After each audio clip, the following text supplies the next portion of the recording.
Donc, au tout début de la résolution de problème, tu as l'information que tu as loué 3 bateaux au prix de 3 500 par bateau pour le transport des invités. Et là, quand tu poursuis la lecture, tu as des informations sur le nombre de passagers dans le deuxième bateau, le nombre de passagers dans le premier, le nombre de passagers dans le troisième et finalement le nombre de passagers en tout qu'il y a dans le bateau.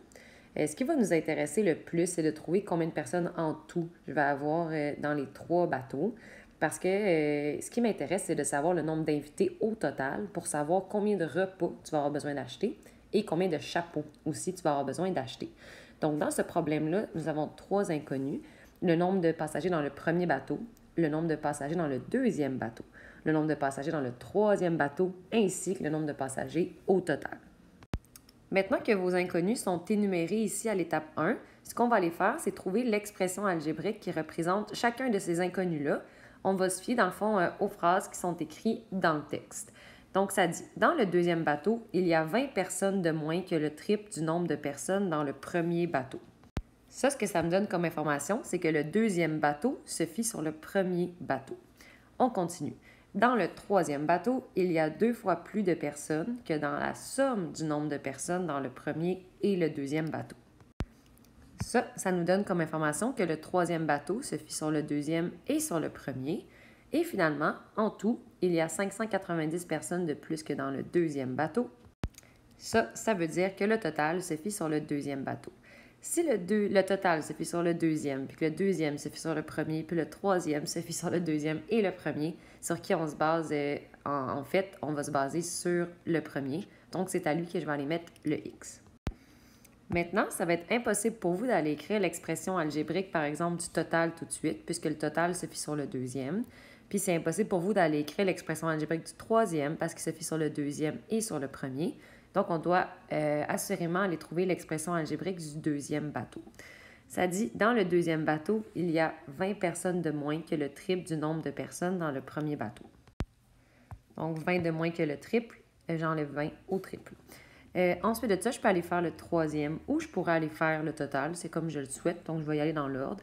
Dans le troisième bateau, il y a 2 fois plus de personnes que dans la somme du nombre de personnes dans le premier et le deuxième bateau.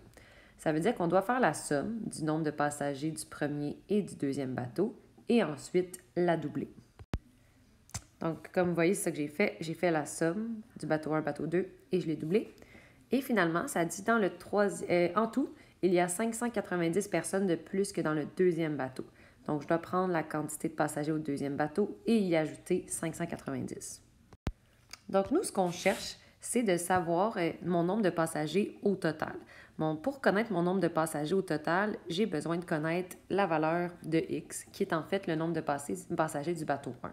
Une fois que je vais connaître le nombre de passagers du bateau 1, je vais pouvoir aller remplacer le X ici par la valeur que je connais, puis trouver le nombre de passagers au total. C'est pour ça que mon étape 2 va être d'aller chercher le nombre de passagers du bateau 1.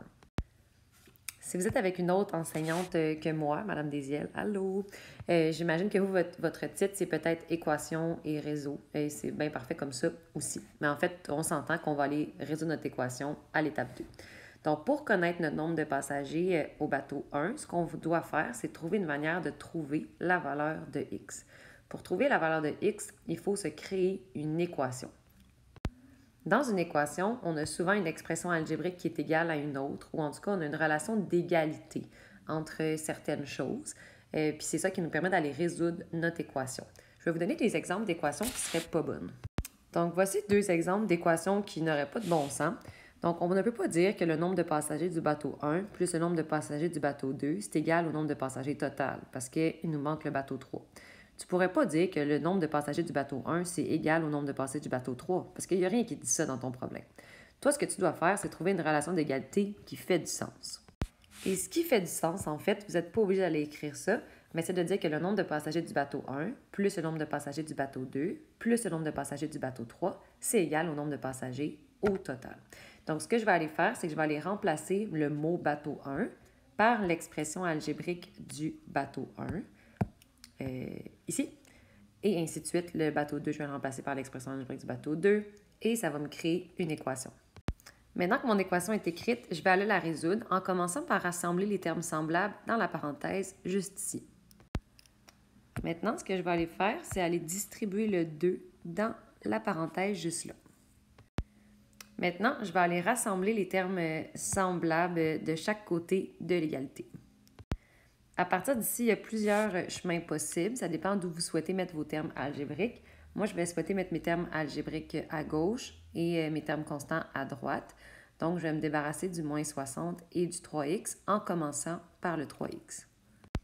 Rendu ici, j'ai mon nombre de passagers du bateau 1 qui est multiplié par 9 et ça donne 630. Moi, je ne veux plus qu'il soit multiplié par 9, donc je vais diviser par 9 des deux côtés de l'égalité. Et c'est comme ça que j'obtiens que mon nombre de passagers du bateau 1 est 70. La prochaine étape de votre problème, ça va être d'aller chercher le nombre de passagers au total. Pour ce faire, vous avez simplement à partir de l'expression algébrique du nombre de passagers au total, puis de remplacer le x par 70.